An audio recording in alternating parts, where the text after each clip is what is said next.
We come now to the special award presented in honour of Dennis Potter.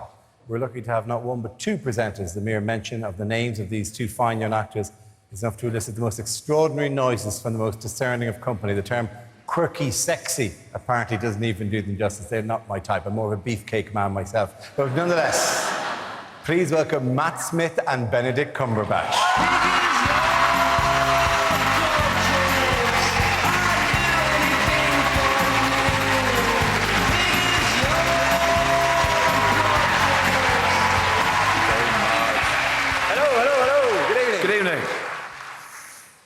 Well, ladies and gentlemen, with a title as tantalising as the BAFTA Special Award, it surely goes without saying that the recipient is a person we are here to celebrate, obviously, and to laud and to praise. And he is someone... Special. Very special. This is someone very special indeed. If a little grumpy when behind with his writing, which he generally is, and his scripts are generally late, but it doesn't matter because when they arrive, boom, they are brilliant. But impossible to learn. They are impossible to learn. So when they asked us to do this, the only condition was that he had to recite all of Gilbert and Sullivan's Modern Major General, delivered double time and from memory.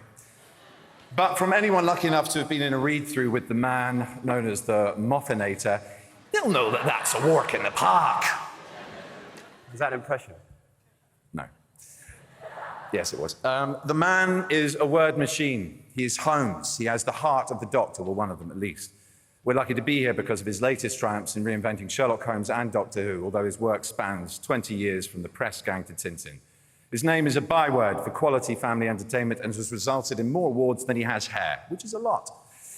And, well, what else can you say about the man? He's fond of red wine. He doesn't really know who the Beatles were. He's a loving and non-misogynist husband to the equally brilliant but far more beautiful wife, Sue Virtue. And coolest dads to have to the equally cool Louis and Josh. His children are cool. What else can I bore you with and embarrass him with? Me and Karen and Arthur call him the Moth, a bit like the Hoff, but clever and Scottish and pale. He is a bad but funny dancer, and he has a sort of wonderful propensity to be brilliantly cantankerous about the world, which is one of the things I love about him. He makes me laugh. I hope he keeps writing for many years to come. Did he write that? No. I thought so. It was terrible. Actually, he did. It was brilliant. Ladies and gentlemen, without any further delay, let's look at the master at work. Don't turn your back, don't look away, and don't blink. From the groundbreaking press gang to the cutting-edge Sherlock, Stephen Moffat has been writing some of Britain's favourite TV shows for over 20 years. His ability to blend comedy and drama has delighted audiences since day one. I happen to like the contrast. I happen to like comedy drama. I happen to like being not categorizable. Can you give us any idea of the plot? No. Thought you were time agents. You're not, are you? Just a couple more freelancers. I think it's perfectly acceptable that humour is a part of drama. It's a part of life, you know. Tell me, why on earth you would want me to sit on one of these? If you pressed it firmly against your bottom, it might stop you talking. Where, generally speaking, are a man's brains located at around the time of conception? You wearing any pants? No. Okay. Now there's an idea. Why don't we tell them about the dangers? Drugs can kill you. What a headline. Next week, why it's bad to fall off high buildings. Sherlock! Stephen owes his breakthrough hit Press Gang to his father Bill, who pitched an idea about a school newspaper to a visiting ITV producer. Has anyone ever told you you've got a wonderful vocabulary? I always knew that, just could never put it into words. Stephen mined his personal life for funny characters and stories about human relationships for the sitcoms Joking Apart, Chalk and Coupling. The truth, for once, don't tell a stupid lie. I've got a wooden leg. In 2005, Stephen realised a lifelong ambition, joining the writing team of the new-look Doctor Who. I don't give my screwdriver to anyone.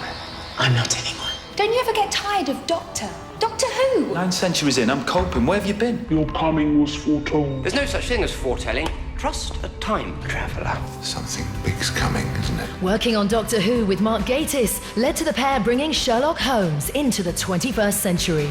There's a margin variable, and I'm pretty sure there's a 7:47 leaving Heathrow tomorrow at 6:30 in the evening for Baltimore. Apparently it's going to save the world. Not sure how that could be true, but give me a moment. I've only been in the case for 8 seconds. When a fictional character starts keeping secrets from the writer, that's when that character becomes real.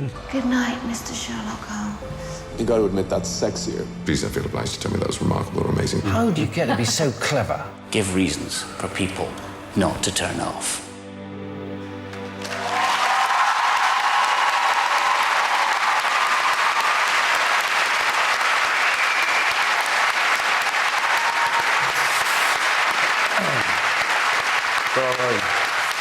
Ladies and gentlemen, it gives us great pleasure. It does. To announce that the winner of this year's BAFTA special award goes to our colleague and great friend, Mr. Stephen Moffat.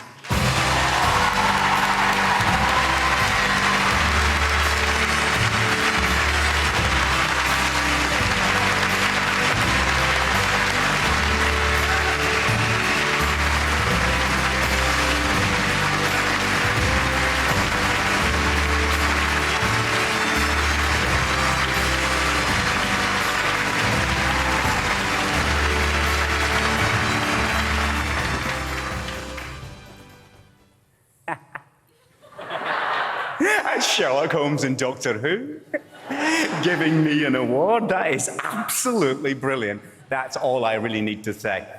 When I was first told about this, I started getting interviews because it was announced a short while ago. And the very first interview I got, the interviewer asked me the best ever first question about this kind of award. He said, "Wouldn't you rather win a proper BAFTA?"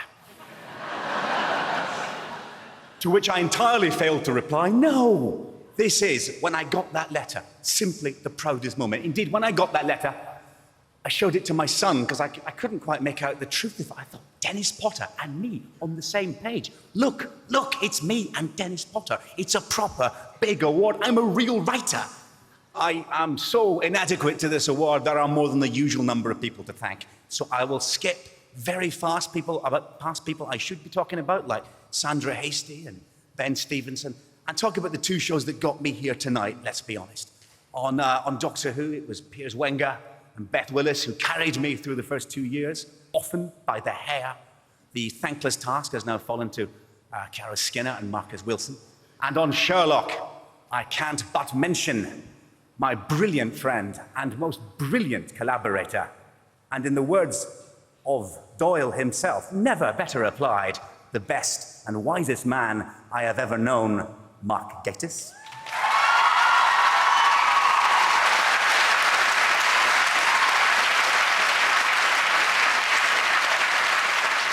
And in many ways, the least sung, but most deserving hero of Sherlock, the woman, the producer, Sue Virtue, the best and wisest woman I have ever married.